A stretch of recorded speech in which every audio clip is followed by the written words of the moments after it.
Start करते हैं compensation to employees वाले पोर्शन से।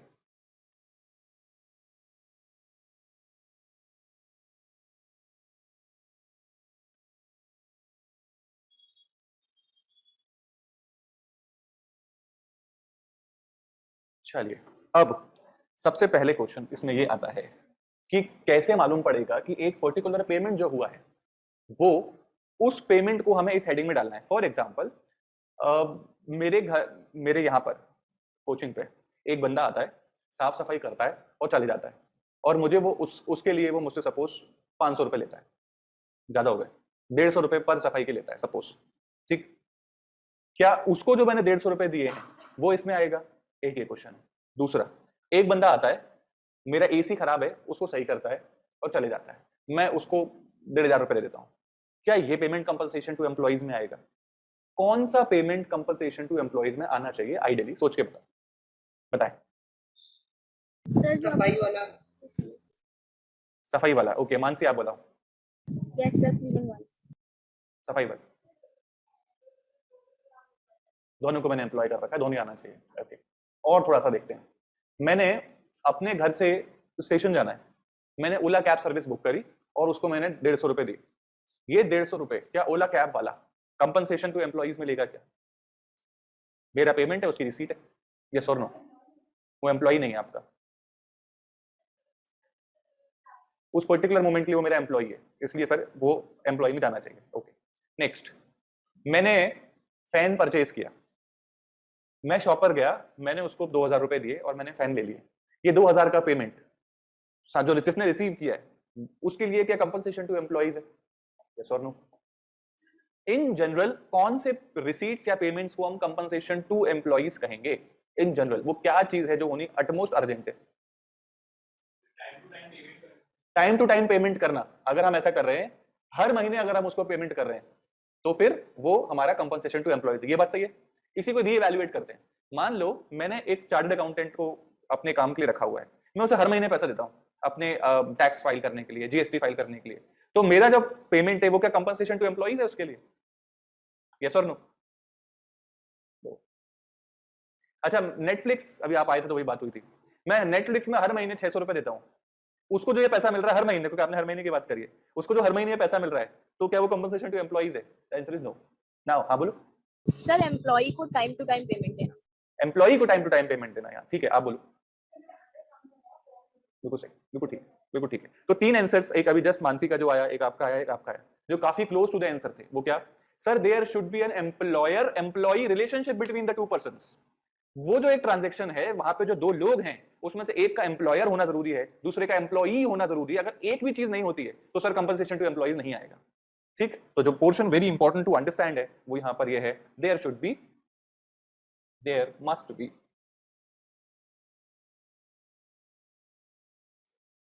एम्प्लॉयर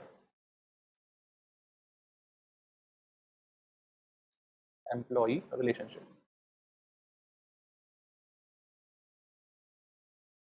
तभी आप कंपनसेशन टू एम्प्लॉइज वाले पोर्शन को पिक कर सकते हैं, ठीक है। लिख लो ये लाइन, फिर आगे बढ़ेंगे। कंपनसेशन टू एम्प्लॉइज के अंदर क्या क्या आएगा? पहला, अगर सपोज आप एम्प्लॉयर हो और कोई एम्प्लॉई है, तो समझना आसान है, ऐसे समझते हैं, आप एम्प्लॉयर मानो अपने आप को और किसी और को अपने अंडर एम्प्लॉई मानो। अगर आप कंपनसेशन देते हो तो प्राइमरी कंपनसेशन आप किस मोड में देते हो? Cash. Primary compensation in cash and account, ऐसे देते हैं ना। तो जो कंपनसेशन टू एम्प्लॉइज में सबसे पहला टाइप ऑफ कंपनसेशन है इन कैश। इसमें इन अकाउंट वाला जो पोर्शन है वो भी आ गया। एग्जांपल क्या ले ले, आपने सैलरी दे दी 2,50,000 पर मंथ, हर महीने इतना कैश या इतना आप उसके अकाउंट में ट्रांसफर करते हो। खुशी हो रही है? इतना तो आप एक आदमी को सैलरी दे रहे हो, सोचो आप कितने बड़े आदमी हो। ओके, ये हुआ आपका इन कैश, ठीक है। क्या किसी और तरीके से भी हम अपने एम्प्लॉइज को कोई कंपनसेशन दे सकते हैं? यस और नो? बताओ क्या। फिर से बोलो क्या? एमिनिटीज प्रोवाइड करते, ठीक है, जैसे कि free medical services, very nice. और कोई? Transportation, cab service, accommodation, very nice, सारे पॉइंट्स ही बोल दिए। और कोई? कई बार हम गिफ्ट वाउचर्स दे देते हैं, डिस्काउंट कूपन दे देते हैं। हाँ हाँ मानसी, हाँ। Bonus, increment. Increment, yes. हाँ, इंक्रीमेंट बेटा मोस्टली इन कैश होता है कि अगले मंथ से आपकी सैलरी इतनी हो गई। अगर रेट्रोस्पेक्टिव इंक्रीमेंट है तो पिछले 6 महीने का जो आपकी सैलरी हमने इंक्रीज करी उसका लो कैश, तो वो रेट्रोस्पेक्टिव इंक्रीमेंट आपके उसमें आता है, तो वो इन कैश में आ जाएगा। अच्छा, कई बार आपने सुना है कि कुछ ऑर्गेनाइजेशंस जो होती हैं private as well as government, वो आपको कुछ ट्रिप्स भी अलाउ करते हैं। गवर्नमेंट में 3 साल या 4 साल में एक ट्रिप कर सकते हैं, सुना है? और कई बार आपने अच्छा परफॉर्मेंस किया तो परफॉर्मेंस बेस्ड ट्रिप्स भी होती है, solo trips and family trips, पूरी आपकी ऑर्गेनाइजेशन करती है। तो ये इन कैश एंड काइंड है, in kind. So salary in cash में मिलती है, इन काइंड में मिलती है। तो अगर किसी को इन कैश मिल रही है तो क्या बोलोगे? Compensation to employees. अगर उसको इन काइंड मिल रही है, again is a part of compensation to employee. Making sense? तो जो second portion of compensation to employees है, इट इज इन काइंड। इसका अपन एग्जांपल लिख लेते हैं, cab service. Suppose cab service अगर आप लगाओगे तो मे बी 10,000 पर मंथ आपको फ्री में मिल रही है। नेक्स्ट, साथ के साथ लिखते जाइए, rent free accommodation.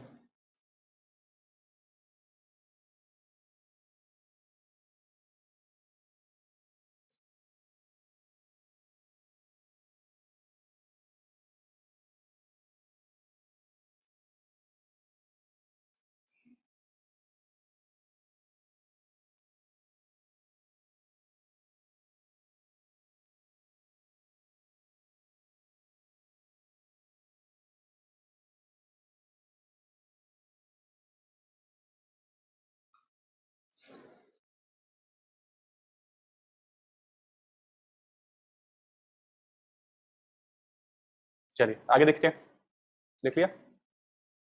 Third type of compensation जो ऑर्गेनाइजेशंस अपने एम्प्लॉइज को देती हैं उसको हम बोलते हैं रिटायरमेंट बेनिफिट्स।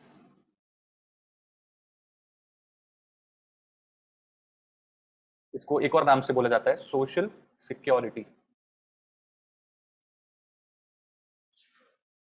फंड। आपने एक फंड का नाम सुना होगा, प्रोविडेंट फंड, पीएफ, नाम सुना है? ऑर्गेनाइजेशंस में तो पीएफ होता ही है। आजकल एक सिंगल जो खुद अपना बिजनेस कर रहा है वो भी अपना खुद का सेल्फ पीएफ कर सकता है, पर वो यहाँ इंक्लूड नहीं होगा। अभी पहले आप पीएफ की स्टोरी सुनो।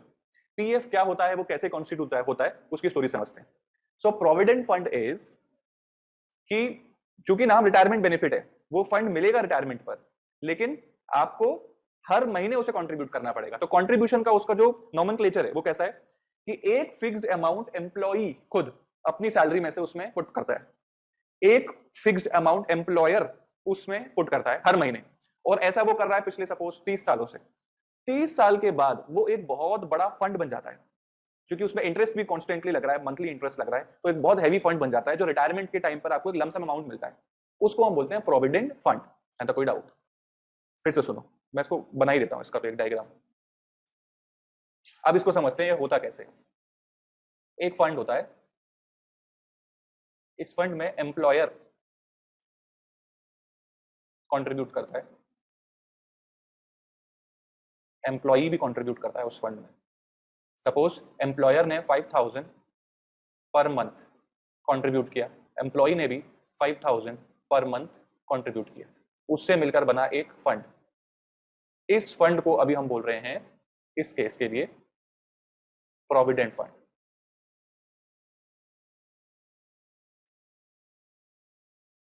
ठीक, यहां तक क्लियर है?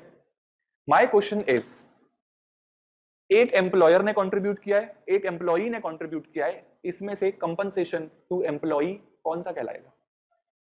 10,000 रुपीज, या फिर मैं थोड़ा सा इसका अमाउंट भी चेंज कर लेता हूं, आइडेंटिफाई करना आसान हो जाएगा।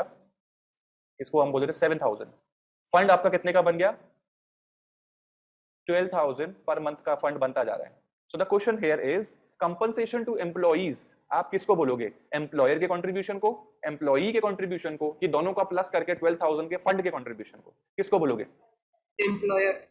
एम्प्लॉयर के कंट्रीब्यूशन को हम कंपनसेशन बोलेंगे। मुझे सैलरी मिली, उसी में से मैंने 7,000 रुपए दे दिए, इसमें मेरा ही कंट्रीब्यूशन है ना, इसमें कोई कंपनसेशन थोड़ा ना है। बिल्कुल सही आंसर दिया आप लोगों ने। Employer's contribution is the portion of compensation to employee. Simple है, लॉजिकल है। कॉन्स्टिट्यूशन समझोगे तभी समझ में आएगा कि कौन सा पोर्शन यहां पर आपका कंपनसेशन कहलाएगा। ठीक है, तो इसमें हम लिख लेते हैं ये पोर्शन भी,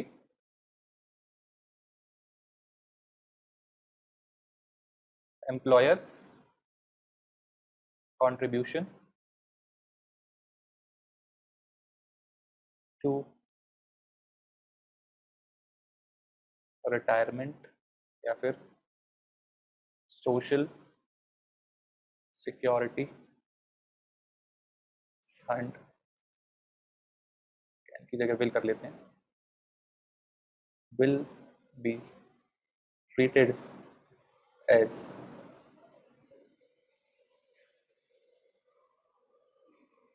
compensation to employees.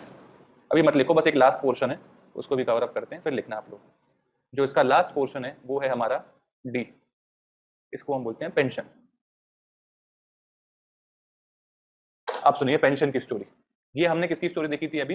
Retirement benefits या फिर सोशल सिक्योरिटी फंड्स की स्टोरी थी। दो लोग करते हैं, एक आप खुद एक आपका एम्प्लॉयर। एम्प्लॉयर का contribution is your compensation. Now come to pension. मुझे बताओ पेंशन कब मिलती है? जीते जी, सॉरी वर्क करते हुए या फिर वर्क करने के बाद, पोस्ट रिटायरमेंट कब मिलती है? Post retirement. ऐसा तो नहीं होता कि मैं किसी ऑर्गेनाइजेशन में काम कर रहा हूं, मुझे वहां से सैलरी भी मिल रही है, मुझे वहां से पेंशन भी मिल रही है, ऐसा तो नहीं होता। In cases where there are two employers, for example मैंने पहले 50-60 साल कहीं पर सरकारी में नौकरी करी, अब मुझे पोस्ट रिटायरमेंट वहां से पेंशन मिल रही है, एंड मैंने कहीं और अब जॉब करनी स्टार्ट कर दी प्राइवेट, तो मुझे वहां से सैलरी मिल रही है। एक ही जगह से सैलरी और पेंशन नहीं मिल सकती, एक जगह से ही आपको पेंशन मिलेगी, हो सकता है दूसरी जगह से आपको सैलरी मिले। You got the point?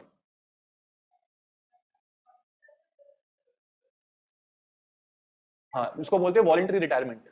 Voluntary retirement अगर एक पर्टिकुलर एज के बाद होती है तो पेंशन मिलती है, पर कब मिलती है? अब इसमें वंडरफुल क्लॉज ये है, 2007 I think is the year, उस ईयर के बाद जितने भी गवर्नमेंट एम्प्लॉइज है किसी को पेंशन नहीं मिल रही है। उससे हाँ, जो अभी जितने भी गवर्नमेंट एम्प्लॉइज बन रहे हैं उनमें से किसी को पेंशन नहीं मिलेगी, इनफैक्ट 2007 के बाद से। उसके पहले के जितने भी गवर्नमेंट एम्प्लॉइज, देखो प्राइवेट में तो कोई पेंशन का कोई सीन ही नहीं था, ना है ना होगा, पर गवर्नमेंट में था, अब वो भी उन्होंने 2007 से खत्म कर दिया। स्टिल क्योंकि बहुत सारे पुराने लोग रिटायर हो रहे हैं, तो we have to consider this portion of pension in the constitution of national income, अभी भी करना पड़ेगा। अब आते हैं इस पोर्शन को। ये पेंशन की स्टोरी क्या है, ध्यान से सुनिएगा। हमने एज ए एम्प्लॉई, मैंने जीवन भर एक काम किया अपनी ऑर्गेनाइजेशन में, उस ऑर्गेनाइजेशन ने मुझे एक सैलरी दी और मेरी ही सैलरी का एक पोर्शन उन्होंने रोक लिया। क्या बोल के कि ये सैलरी हम आपको फ्यूचर में देंगे। प्लीज ये स्टोरी समझना, अगर स्टोरी समझोगे तभी मैं आपको प्रूव कर पाऊंगा कि why it is a part of national income. ध्यान से सुनिएगा। स्टोरी इज, मैंने 30 साल स्टेट बैंक ऑफ इंडिया में काम किया, ठीक। उन 30 साल में मुझे हर महीने एक सैलरी मिली, उस सैलरी का एक छोटा सा पोर्शन बैंक ने, मेरी ऑर्गेनाइजेशन ने मुझे दिया ही नहीं, और वो मुझे पता है, आई नो इट, उन्होंने दिया ही नहीं। बाकी का पोर्शन मुझे दिया इन कैश और इन काइंड, ठीक। रिटायरमेंट बेनिफिट कभी मान लेते हैं। क्या जो पोर्शन उन्होंने मुझे दिया नहीं उसके लिए मैंने काम किया था? यस और नो? किया था ना, पक्का मैंने काम किया था। मान लो मुझे 45,000 रुपए मिलने चाहिए थे, उन्होंने मुझे 40,000 रुपए दिए इन कैश, 5,000 रुपए उन्होंने बचा लिए, कब के लिए? रिटायरमेंट के लिए, पक्का। अब जब मैं रिटायरमेंट में आया हूं तो उन्होंने मुझे मेरा पैसा वापस देना स्टार्ट किया। क्या ये मेरा ही कमाया हुआ पैसा है? हाँ, मैंने उसकी मेहनत तब करी थी, उन्होंने मुझे तब वो पैसा नहीं दिया, आज उसको मेनी टाइम्स इंक्रीज करके आउट ऑफ पॉलिसी उन्होंने मुझे दिया, इट्स गुड, पर वो मेरी ही पुरानी कमाई है जो मुझे अब पेंशन के तौर पे मिल रही है। Is it making sense to everyone right now? ठीक। अब उन्होंने ये सोचा था कि यार इंडियन जो एज है वो एवरेज एज 70 है, मान लो ये 80 साल भी जी लेता है, तो 60 साल पे रिटायर हो रहा है, तो मुझे इसे 20 साल पेंशन देनी है, पक्का। तो उन्होंने इस टाइप से मैथ्स किया था कि 20 साल तक वो मुझे मेरी ही सैलरी, मेरी ही इनकम जो मैंने अर्न करी है उसे पेंशन के नाम पर देंगे। तो टिल द एज ऑफ 80 मुझे जो पेंशन मिल रही है, क्या मैंने उसके पहले मेहनत करी थी? यस और no? This is very important question. 80 की एज तक मुझे जो पेंशन मिल रही है, ये वो पेंशन है जिसकी मैंने पहले मेहनत करी थी, वो मुझे मिल रही है, ठीक। अभी बाई चांस कि मैं 80 के बाद मरा नहीं, मैं जी गया और मैं 100 साल का हो रहा हूं, तो ये 20 साल भी चुकी, मैं मरा नहीं, उनको पेंशन देना मेरी मजबूरी है कि नहीं? एज पर दी नॉर्म्स, जब तक मैं जीवित रहूंगा तब तक मुझे पेंशन मिलेगी। Now this pension is called old age pension. This pension is called old age pension. ये आपको सिर्फ इसलिए मिल रही है क्योंकि आप जिंदा हो, इसके लिए आपने कोई काम नहीं किया। So pension in general is having two parts. एक तो होती है नॉर्मल पेंशन, जिसको हम पेंशन ही बोलते हैं, इसके लिए आपने काम किया होता है। एक को हम बोलते हैं ओल्ड एज पेंशन, इसके लिए आपने कोई काम नहीं किया होता है, इसके लिए आपने एक हेल्दी लाइफ रखी होती है और आप जिंदा होते हो। मिलती है इन बोथ द केसेस है। This pension is part of national income, क्योंकि आपने इसके लिए काम किया था। This pension is not part of national income, इसलिए आपने कोई वर्क नहीं किया, कोई गुड्स प्रोड्यूस नहीं किए। जो ये वाला पोर्शन था land labour capital entrepreneurship, pension में तो आपने land labour capital entrepreneurship producer को दिए थे, लेकिन ओल्ड एज पेंशन में ना आप लैंड लेबर कैपिटल एंटरप्रेन्योरशिप में से आपने कुछ नहीं दिया। Making this sense? हाँ, सेम हो सकते हैं, दोनों के अमाउंट सेम हो सकते हैं, बढ़ भी सकता है इनफैक्ट ओल्ड एज पेंशन का अमाउंट, क्योंकि जब इंक्रीमेंट लगता है सरकार की उसमें, तो पेंशन भी इंक्रीमेंट में चली जाती है, जो बेस सैलरी इंक्रीज होती है उससे। बट अगेन फिर से इस बात को समझो, लैंड लेबल कैपिटल एंटरप्रेन्योरशिप देते हैं, उसके अगेंस्ट में फैक्टर रिसीट्स मिलती हैं। पेंशन में जो फैक्टर रिसीट्स मिल रही हैं आपको, वो आपने उसके लिए काम किया था जीवन भर 30 साल, उसलिए आपको मिल रही है। लेकिन ओल्ड एज पेंशन जो आपको मिल रही है उसके लिए आपने कोई काम नहीं किया था, एज पर दी बॉन्ड आप जीवित हो, इसलिए आपको दे रहा, उनकी मजबूरी है, उसको आप ओल्ड एज पेंशन बोलते हैं, उसको हम नेशनल इनकम का पार्ट नहीं मानते। नाउ नेक्स्ट क्वेश्चन में कम कि सर हमें कैसे मालूम पड़ेगा कि ये पेंशन कौन सी पेंशन है? Don't worry, question will specify कि this is old age pension, this is normal pension. ठीक है, ओल्ड एज पेंशन होगा हम इग्नोर कर देंगे विद ऑब्वियस रीजंस जो अभी हमने समझाए। अभी इतना ही लेके चलते हैं, लिख लो इसको।